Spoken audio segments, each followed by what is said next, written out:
Corea, verano de 1950. Los Estados Unidos llevan a las Naciones Unidas a una guerra contra el comunismo en Asia.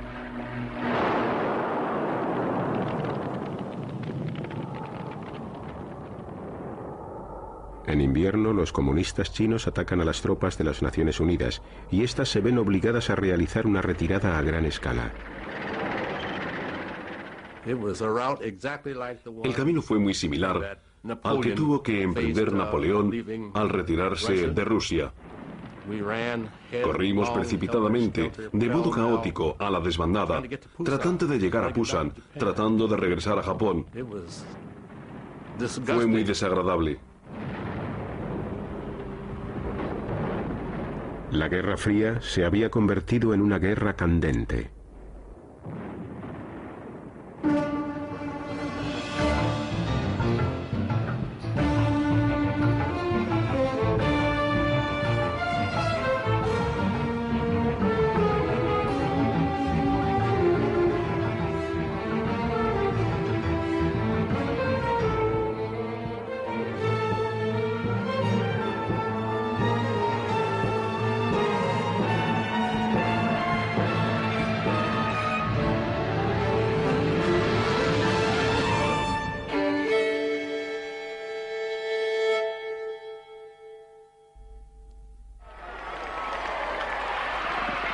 Agosto de 1945.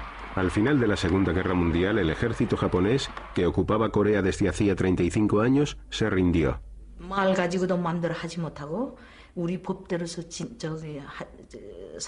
Durante la ocupación japonesa, nos obligaron a adoptar el estilo de vida japonés, a hablar en japonés, a regirnos con las leyes japonesas. Cuando nos liberaron, recibimos a los soldados con los brazos abiertos. Las tropas rusas y estadounidenses liberaron Corea y, al igual que habían hecho en Alemania, se reunieron para decidir su futuro. Las potencias de ocupación, Estados Unidos y la Unión Soviética, acordaron dividir Corea por el paralelo 38 como medida temporal.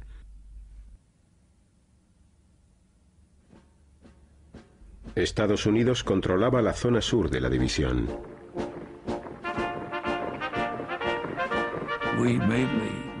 Entre el Departamento de Estado y el Pentágono construimos la República de Corea. Los generales estadounidenses nombraron jefe del gobierno a Syngman Rhee, un anticomunista de línea dura.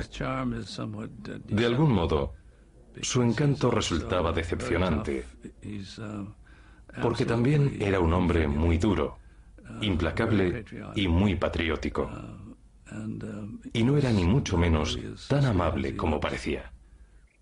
Rhee fue nombrado primer presidente de la nueva República de Corea en 1948. Las tropas estadounidenses se retiraron. Al norte del paralelo 38 los rusos tenían el control. Establecieron un régimen comunista a través de una red de comités populares y prepararon a Kim Il-sung, que durante la guerra había permanecido en la Unión Soviética, para asumir el poder. Era un hombre joven y guapo, que siempre estaba sonriendo. A todos en Corea les gustaba y causó una buena impresión. Era el héroe nacional del pueblo coreano. Se proclamó la República Democrática Popular de Corea y Kim Il-sung ocupó la presidencia de la nueva nación. Cuando las tropas soviéticas se retiraron, Kim empezó a soñar con unificar Corea bajo el comunismo. Kim Il-sung comprendía que resolver el problema de la unificación de las dos Coreas era muy difícil y que para llevar a cabo su proyecto necesitaría ayuda. Por supuesto, esperaba recibirla de la Unión Soviética. En marzo de 1949, Kim Il-sung se desplazó hasta Moscú. Su objetivo secreto era conseguir el permiso de Stalin para invadir Corea del Sur.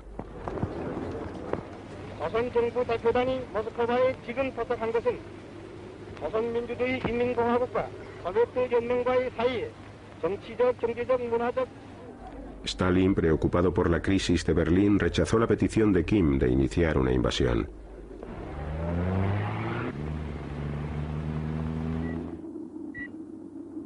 A finales de 1949 la situación internacional había cambiado.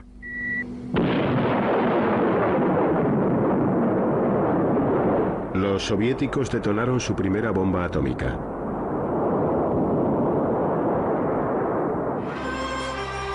La revolución comunista en China al final había triunfado. Mao Zedong proclamó la República Popular de China. Mao y Stalin firmaron un tratado de amistad, constituyendo así una alianza comunista mundial y abriendo un segundo frente de la Guerra Fría en Asia. Por aquel entonces, Stalin confiaba en que los Estados Unidos no quisieran reaccionar ante los acontecimientos que tenían lugar en Asia. En 1950 finalmente aprobó la iniciativa de Kim Il-sung de invadir Corea del Sur.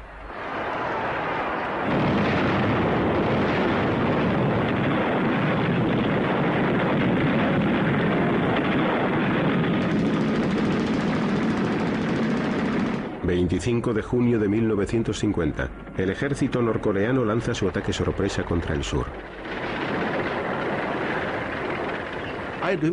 Incluso hoy recuerdo perfectamente el día que estalló la guerra. Era un domingo por la mañana y escuchamos esa especie de estruendo remoto procedente del norte. Equipadas con artillería y tanques rusos y dirigidas por asesores soviéticos, 10 divisiones de combate del ejército de Corea del Norte invadieron el sur. Creíamos que teníamos que luchar por nuestra patria, por nuestro pueblo, por nuestro dirigente Kim Il-sung. Estábamos convencidos de que lo mejor sería liberar el sur y unificar Corea, y luchábamos para conseguirlo. Domingo por la mañana en Corea, sábado por la tarde en Washington. Se están preparando los periódicos del domingo para llevarlos a la imprenta. El domingo por la tarde recibí una llamada del oficial de servicio de la UP. Me comunicó que Corea había sido invadida por los norcoreanos. Por un momento, la noticia me sorprendió tanto que no supe qué decir.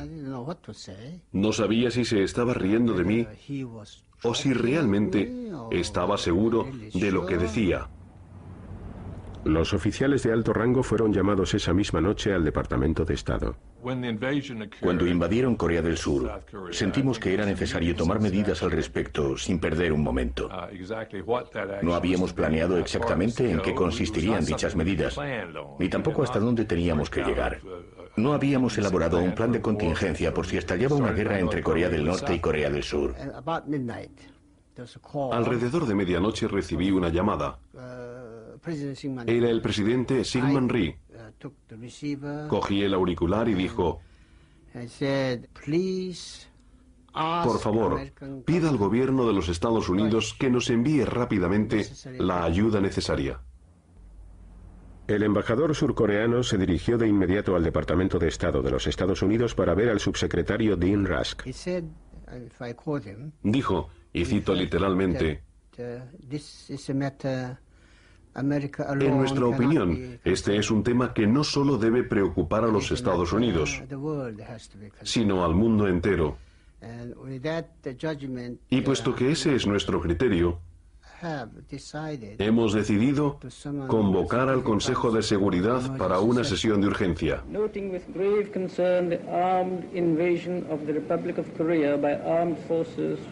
Al día siguiente, el Consejo de Seguridad se reunió.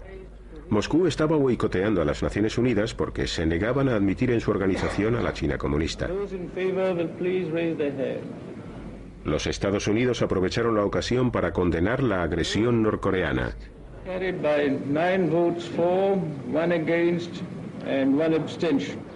Dos días después, el Consejo de Seguridad votó la creación de una fuerza militar de las Naciones Unidas para defender a Corea del Sur.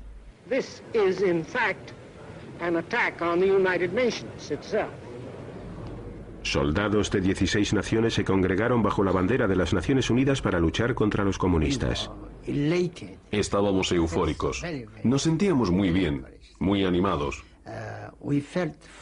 Además teníamos el presentimiento de que la unificación de Corea podría tener lugar como resultado de esa misma resolución. El presidente Truman se dirigió a la nación. Korea is a small country, thousands of miles away. But what is happening there is important to every American. The fact that communist forces have invaded Korea is a warning that there may be similar acts of aggression in other parts of the world.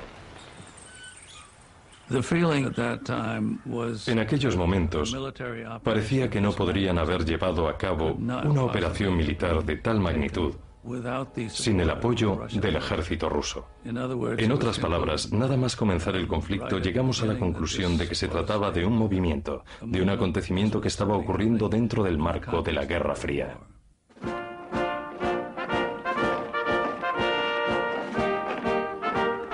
Los Estados Unidos se movilizaron para la guerra.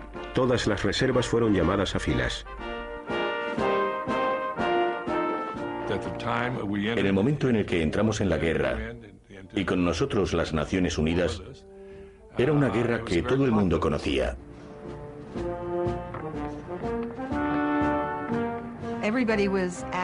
Todos estaban muy nerviosos, organizando los preparativos para emprender el viaje. Había una mezcla de sentimientos: inquietud, expectación. Pretendían evitar que los comunistas se apropiaran de cualquier lugar del mundo, por pequeño que fuera. Querían poner freno al curso del comunismo. El general Douglas MacArthur, comandante supremo de los aliados en Tokio y legendario vencedor de la Guerra del Pacífico, fue elegido para liderar las fuerzas de las Naciones Unidas. En Japón era todo un ídolo. El ego de este hombre era tremendo y durante todos estos años lo habían alimentado muy bien. Creo sinceramente que llegado a este punto sentía que era infalible.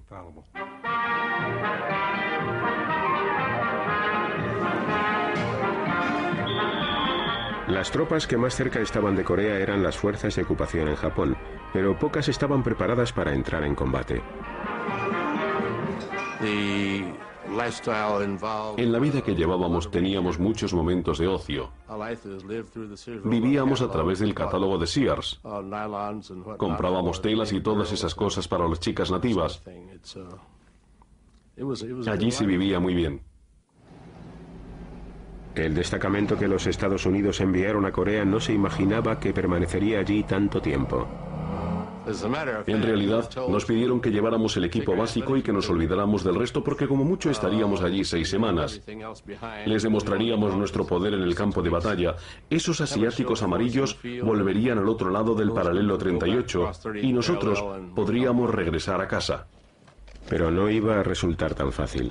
El ejército surcoreano de Ri se estaba batiendo en retirada.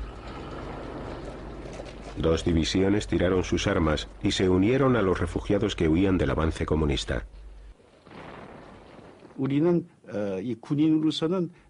Como soldados nos esforzamos al máximo, pero teníamos toda la situación en contra.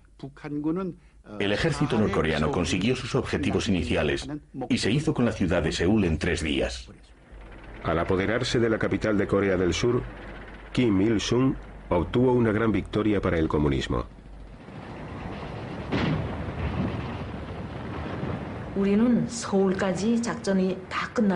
Cuando llegamos a Seúl, el ejército nos dijo que la campaña había finalizado y nos explicaron las reformas políticas que iban a llevar a cabo. A partir de ese momento, unificar el país sería una tarea fácil.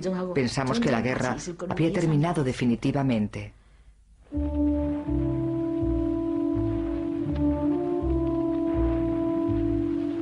Las tropas norteamericanas no salieron mejor paradas que las de Corea del Sur. Como carecía de armas antitanque, la línea estadounidense se derrumbó.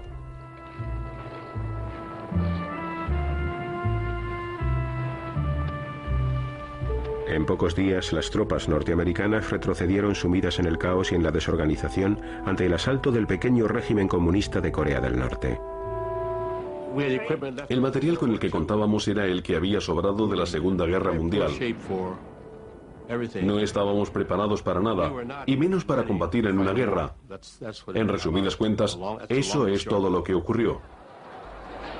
Los aliados de los Estados Unidos de todo el planeta se congregaron tras la bandera de las Naciones Unidas. El primer ministro británico les prometió su apoyo.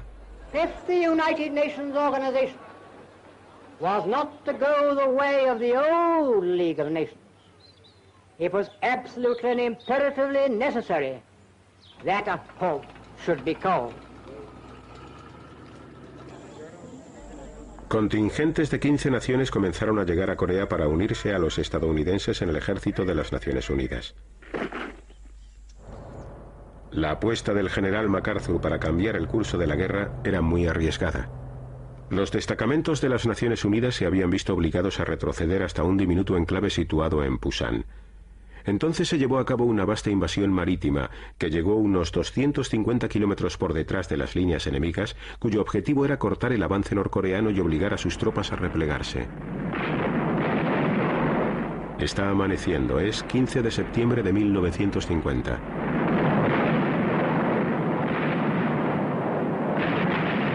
La mayor flota de invasión vista desde la Segunda Guerra Mundial bombardea el puerto de Incheon.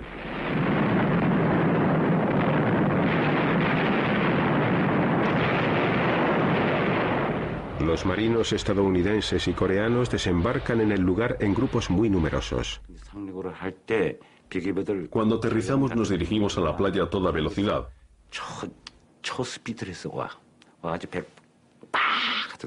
La rampa de la lancha de desembarco se abrió haciendo un ruido espantoso. Y nos lanzamos al ataque con nuestras armas bajando la rampa entre gritos. Allí había un malecón de rocas escarpadas y teníamos que escalarlo. Cuando desembarcamos, nos encontramos ante una situación terrible. Parte de la ciudad estaba en llamas. Llovía y la lluvia se mezclaba con el humo y el fuego del bombardeo. Si estas playas hubieran estado defendidas por tropas japonesas o alemanas similares a las que participaron en la Segunda Guerra Mundial, hubiéramos podido considerarnos afortunados por el mero hecho de llegar a la orilla, y puede que no tan afortunados una vez allí. En menos de 2 semanas, las tropas de las Naciones Unidas se vieron inmersas en una encarnizada lucha por volver a tomar el control de la capital de Corea del Sur, Seúl. 50 civiles resultaron muertos durante el fuego cruzado. Mi casa estaba situada en una colina y allí en la zona norte tenía lugar un fuego cruzado entre las tropas de las Naciones Unidas y el Ejército Popular de Corea del Norte. Al final mi padre nos dijo que sería mejor que nos dividiéramos. De este modo al menos un miembro de nuestra familia sobreviviría a esta guerra.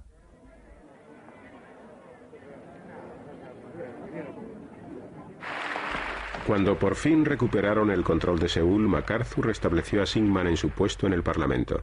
La asociación de MacArthur con el régimen de Rhee, cada vez más despiadado, causó hondas preocupaciones en Washington. Syngman Rhee era un hombre al que resultaba muy complicado respaldar, y una vez que tuvo nuevamente el poder nos fue extremadamente difícil hacer algo. No dependía de nosotros cambiar el gobierno, y de todos modos no había otra alternativa mínimamente lógica. El ejército de Rhee, exultante, fue el primero en cruzar el paralelo 38 y en entrar en Corea del Norte. Cuando contraatacamos y rebasamos el paralelo 38, todos nosotros, soldados y personas del pueblo, creíamos que el camino para unificar la península de Corea estaba despejado. Las tropas de las Naciones Unidas también entraron en Corea del Norte. Ahora el propósito de MacArthur era iniciar una encarnizada persecución del invasor. Creí que habíamos ganado la guerra. Y no debería bromear sobre este punto, pero tengo que hacerlo. Realmente pensé que habíamos ganado la guerra, y creo que era el sentimiento generalizado. Por eso pusimos rumbo al norte con grandes esperanzas.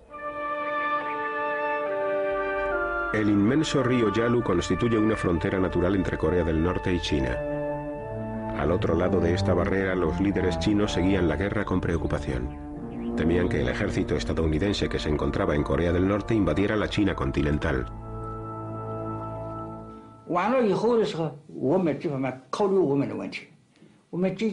Si derrotaban a Corea del Norte, solo el río Yalu nos separaría de los estadounidenses.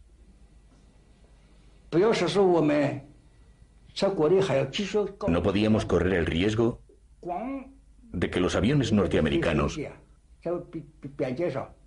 perturbaran la reconstrucción de nuestro país. A Beijing llegó un mensaje urgente que procedía de la arrasada Corea del Norte. Mao Zedong recibió una delegación del gobierno. ¿Qué podemos hacer?, le preguntaron. No podemos retirarnos. Nos atacan por aire, por mar y por tierra. Y queda muy poco del ejército coreano. Han muerto muchos hombres. ¿Qué podemos hacer ahora? Las opiniones de los dirigentes comunistas de Beijing estaban profundamente divididas en lo que a la intervención se refería. Mao recibió telegramas secretos de Stalin en los que se le instaba a entrar en la guerra para salvar a Corea del Norte. Mao parecía dispuesto a hacerlo, puesto que quería reafirmar el poder de China en Asia. Mientras tanto, el ejército de las Naciones Unidas y el de Corea del Sur seguían su camino hacia el norte.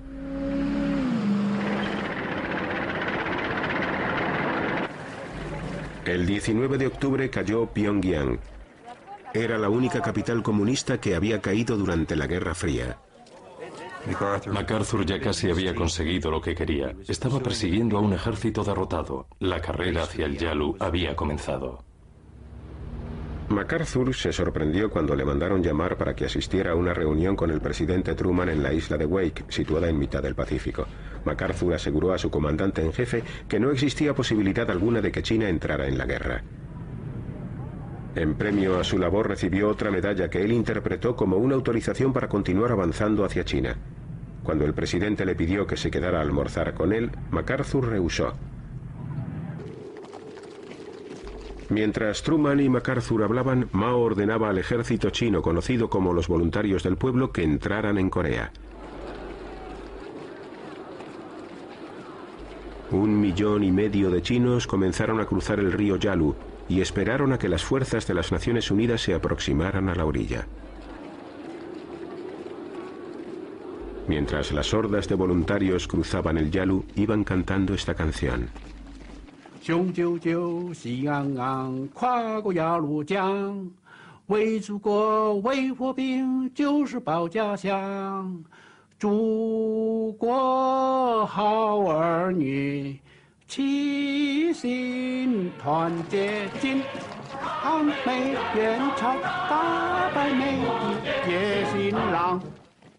Era algo así. El ejército de las Naciones Unidas, que ignoraba que las tropas chinas se estaban agrupando, hizo un descanso para celebrar el Día de Acción de Gracias, en el que sirvieron pavo asado y salsa de arándanos. MacArthur y sus soldados seguían pensando que para cuando llegaran las Navidades, la guerra ya habría terminado. El Día de Acción de Gracias de 1950 estuvo muy bien. Hacía buen tiempo y se sirvieron los platos típicos de ese día. Teníamos todo lo que hubiéramos tenido en casa. Fue un día muy agradable, pero fue el último buen día que tuvimos. A la mañana siguiente, 300.000 chinos atacaron.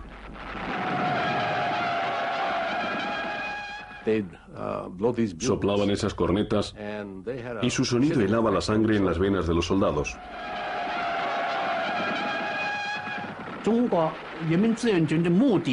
El primer objetivo de los voluntarios al entrar en Corea era defender sus ciudades y su país, su patria.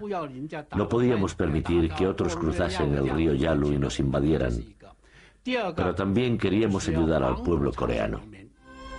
Mao creía que una buena motivación podía derrotar al enemigo por muy superiores que fueran sus armas, como sucedió en la larguísima guerra civil que padeció China.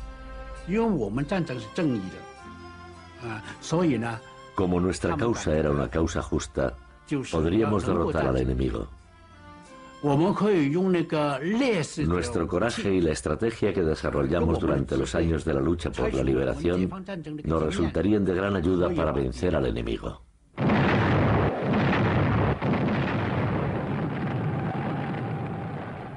Cuando China entró en Corea, nuestra primera reacción fue pensar que estábamos ante una guerra, ante una situación totalmente nueva. Era una situación espeluznante y extremadamente preocupante. En el siguiente cambio de rumbo de esta guerra oscilante, los contingentes de las Naciones Unidas tuvieron que retroceder rápidamente, abandonando en su marcha vehículos y equipamiento.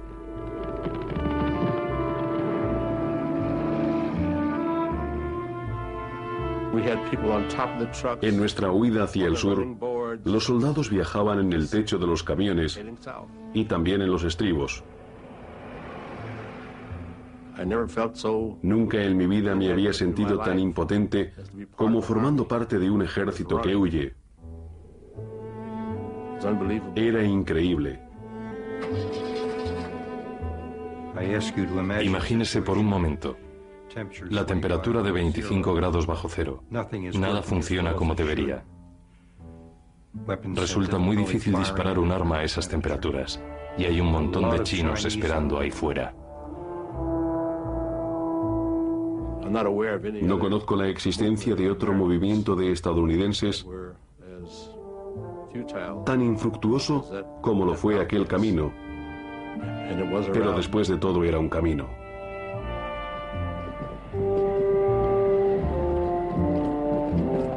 Los soldados estadounidenses lo llamaron la fiebre de la deserción. We are fighting in Korea for our own national security and survival. We have committed ourselves to the cause of a just and peaceful world order through the United Nations. We stand by that commitment. Durante una rueda de prensa que tuvo lugar en Washington, varios periodistas interrogaron repetidamente a Truman sobre la posibilidad de utilizar la bomba atómica. Y lo intenté una y otra vez porque sabía que el presidente no podría callarse una cosa así. La gente incluso comenzó a pensar que quizás fuéramos a utilizar la bomba atómica. Los boletines sobre las conferencias de prensa del presidente daban la vuelta al mundo inmediatamente, y esta noticia hizo cundir la alarma. El primer ministro británico Clement Attlee estaba tan asustado que se desplazó inmediatamente a Washington para participar en una reunión para solucionar la crisis. My aim in these talks is to align our policies in the new and troubled situation in the world and to find the means of upholding what we both know to be right. Al día siguiente, Truman aseguró a Attlee que no tenía previsto utilizar armas atómicas.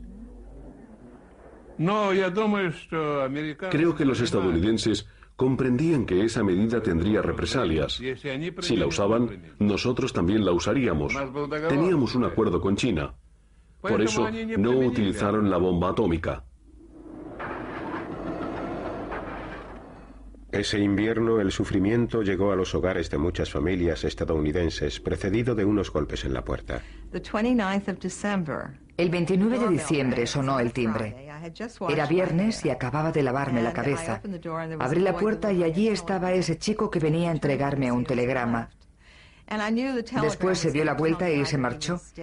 En ese momento supe que el telegrama me iba a decir si estaba muerto o vivo. Cuando lo abrí, lo primero que hice fue darle gracias a Dios de que hubiera desaparecido en combate. No nos comunicaron que había sido hecho prisionero de guerra hasta un año después, incluso aunque sabíamos que estaba en un campo. De un día a otro día nunca supe cómo estaba. De carta a carta nunca supe si estaba vivo. Por eso siempre conservé la esperanza de que regresara a casa, pero nunca pude decir que lo haría.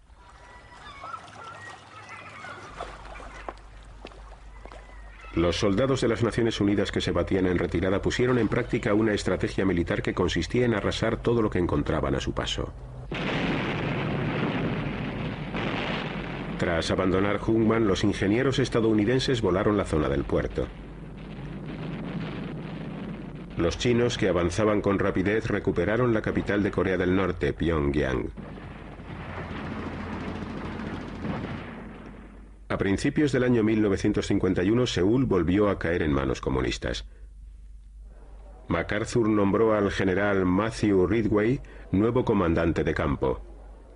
Al final, las tropas de las Naciones Unidas comenzaron a frenar el avance chino. El derrotismo, la fiebre de la deserción y todos esos problemas que habían aquejado a la 8ª Legión del Ejército fueron erradicados. Desde el principio, los Estados Unidos disfrutaron de la supremacía aérea.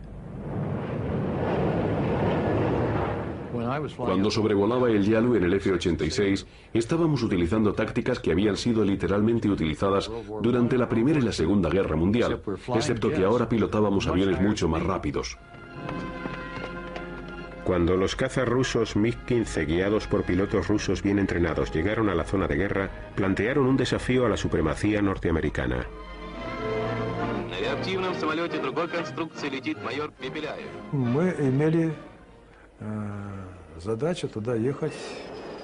Nuestra misión allí consistía en formar a los pilotos, pero al final terminamos tomando parte en la guerra de Corea.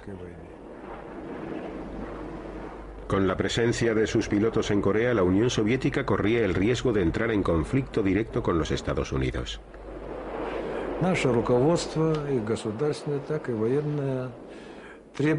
Nuestro gobierno y también los militares exigieron estricta confidencialidad. No podíamos dejar que el enemigo se enterara de que estaban luchando contra los rusos.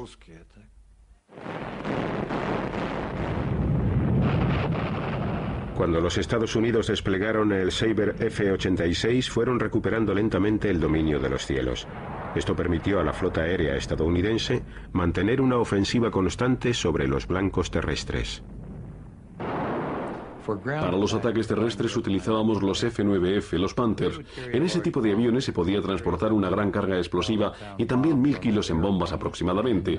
En algunos vuelos también cargaban con tanques de unos 300 litros de capacidad llenos de napalm que llevaban en el tapón una granada de fósforo blanco, de manera que al impactar sobre la tierra se produciría una llama que prendería el napalm. De cuando en cuando utilizábamos estos métodos en los ataques terrestres. Entonces MacArthur ordenó bombardear las ciudades chinas y continuar con la guerra sobre ese territorio. Esto fue demasiado para Truman. I believe that we must try to limit the war to Korea for these vital reasons: to make sure that the precious lives of our fighting men are not wasted, to see that the security of our country and the free world is not needlessly jeopardized, and to prevent a third world war. A number of events have made it evident that General MacArthur did not agree with that policy. I have therefore considered it essential to relieve General MacArthur so that there would be no doubt or confusion as to the real purpose and aim of our policy.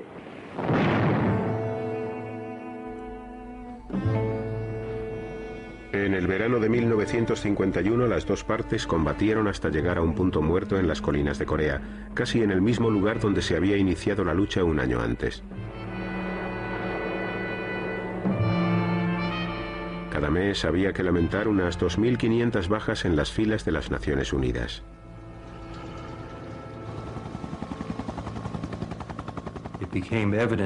Pronto resultó evidente que no estábamos luchando en esta guerra para ganarla, sino para negociar de algún modo una especie de paz. Las conversaciones para llegar a un armisticio comenzaron en julio de 1951, pero resultaron infructuosas. Ambas partes consideraron que la posición de la otra era intolerable.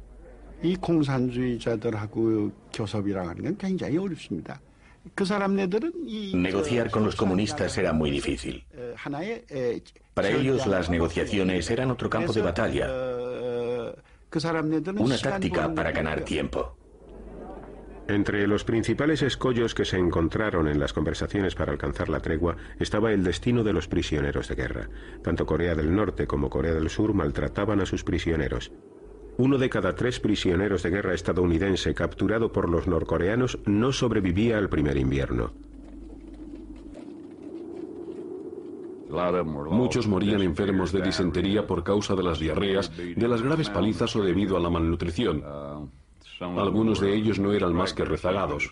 Si se quedaban atrás les golpeaban con las culatas de sus rifles hasta que morían o acababan con ellos a golpes de bayoneta. Si no te mantenías en pie morías, así de simple. Preocupados por el número de muertos, los chinos asumieron el control de los prisioneros y organizaron charlas diarias para adoctrinarles.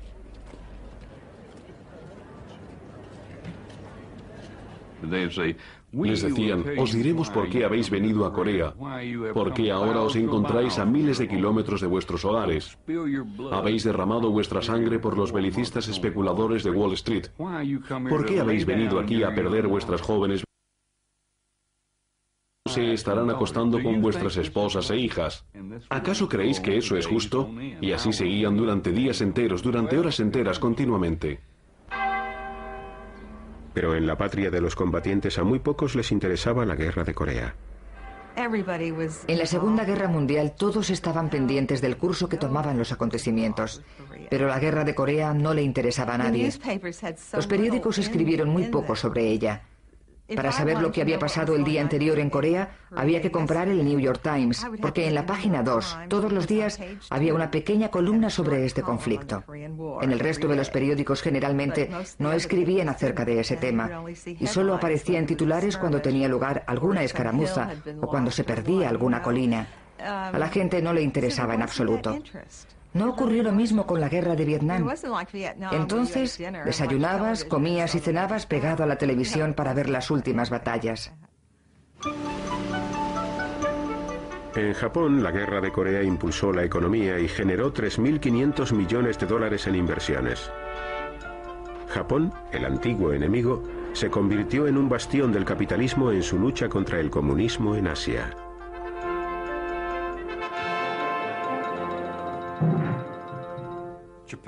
Japón se convirtió en el centro de operaciones para la guerra de Corea. Los arsenales y astilleros navales se utilizaron para reparar y reconstruir los barcos. La industria electrónica japonesa, que posiblemente ahora sea la más avanzada del mundo, tuvo sus verdaderos comienzos en la guerra de Corea. En Corea del Sur, las Naciones Unidas tomaron a 130.000 prisioneros comunistas. A todos les preguntaron si deseaban regresar a su país de origen o permanecer en el mundo no comunista. Los comunistas montaron en cólera cuando casi la mitad de los prisioneros de guerra decidió no regresar a sus hogares comunistas. Violentas protestas sacudieron los campos. Cuando se reanudaron las conversaciones para el armisticio en Panmunjom, las negociaciones sobre la suerte que correrían los prisioneros retrasaron el final de la reunión meses y meses. Cuando las negociaciones para alcanzar una tregua se estancaron, volvieron a producirse incesantes bombardeos. Los bombarderos estadounidenses lanzaron casi tantos explosivos sobre Corea del Norte como sobre Alemania durante la Segunda Guerra Mundial.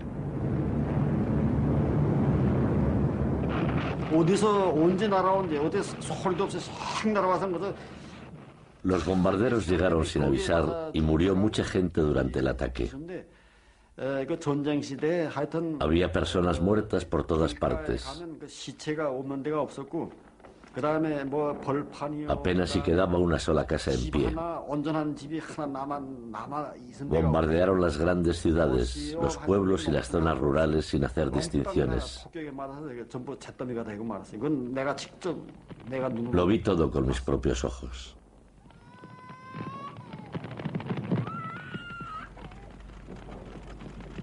Se estima que en el norte la cifra de civiles muertos superó los 2 millones. Fue horroroso. Se decía que el 96% de Stalingrado fue destruido durante la Segunda Guerra Mundial.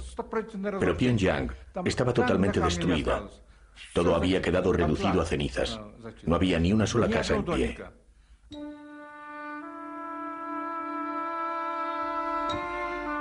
Durante la guerra, ambas partes cometieron horribles atrocidades.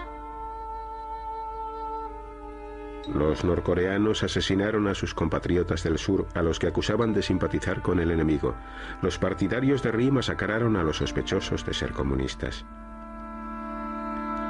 Los civiles inocentes solían ser las víctimas de esta violencia aparentemente interminable.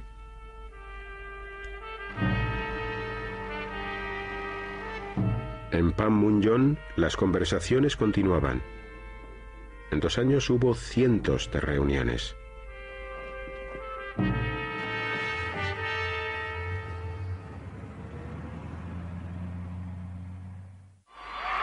...1952, año electoral en Estados Unidos. Después de 2 años en guerra, Truman decidió no seguir al frente de los demócratas. Los republicanos escogieron a Dwight Eisenhower.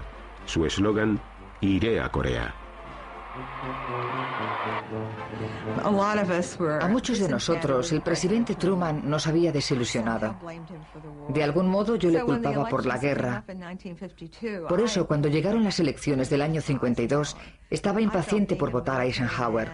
Me parecía el hombre más apropiado para el cargo porque era militar y había prometido hacer todo lo posible por acabar con esta guerra. Eisenhower derrotó a los demócratas. Obtuvo una victoria aplastante. En el este también se habían producido algunos cambios. En marzo de 1953 el mundo comunista lloraba la muerte de Stalin. Stalin había mantenido la guerra en marcha. Sus sucesores querían que acabara.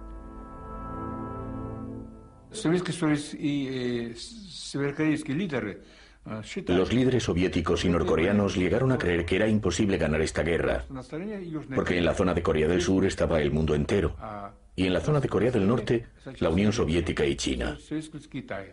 Por lo tanto, un armisticio era inevitable. Por fin, el 27 de julio de 1953 se acordó un alto el fuego. Chinos, norcoreanos y estadounidenses dieron su apoyo a este acuerdo. El presidente de Corea del Sur, Syngman Rhee, se opuso a la tregua y se negó a firmar. Entonces comenzó el duro trabajo de intercambiar prisioneros de guerra. 75.000 prisioneros comunistas fueron entregados y 12.000 prisioneros de las Naciones Unidas puestos en libertad.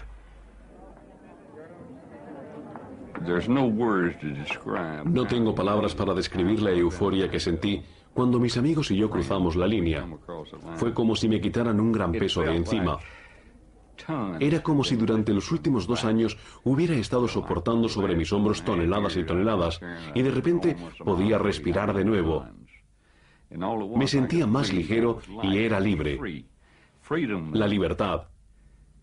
La libertad es algo indescriptible. Bernie Gehling también regresó a casa. Florence estaba allí para recibirle. Nos conocimos 6 meses antes de casarnos y tan solo habíamos vivido 6 días como marido y mujer. El joven de pelo rubio y ondulado que se marchó regresó con el pelo negro y liso, y además mucho más delgado. Estaba demacrado y su rostro no era el mismo que cuando se marchó. Era el hombre al que llevaba esperando 33 meses. Y cuando llegó a casa, me di cuenta de que casi no le conocía. Pero no me llevó mucho tiempo.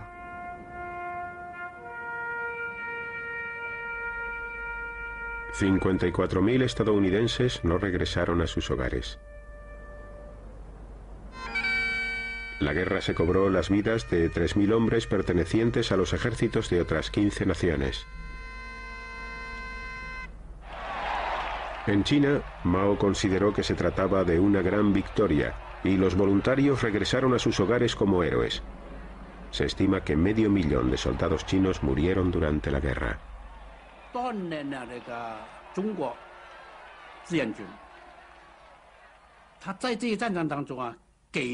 Los voluntarios demostraron al resto del mundo que China ya no era la misma que antes.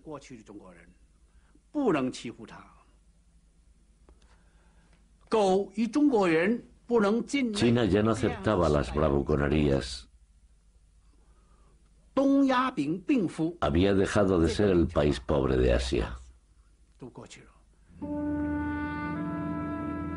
En el norte y en el sur, 3 millones de coreanos resultaron muertos, heridos o simplemente desaparecieron. Otros 5 millones se quedaron sin hogar.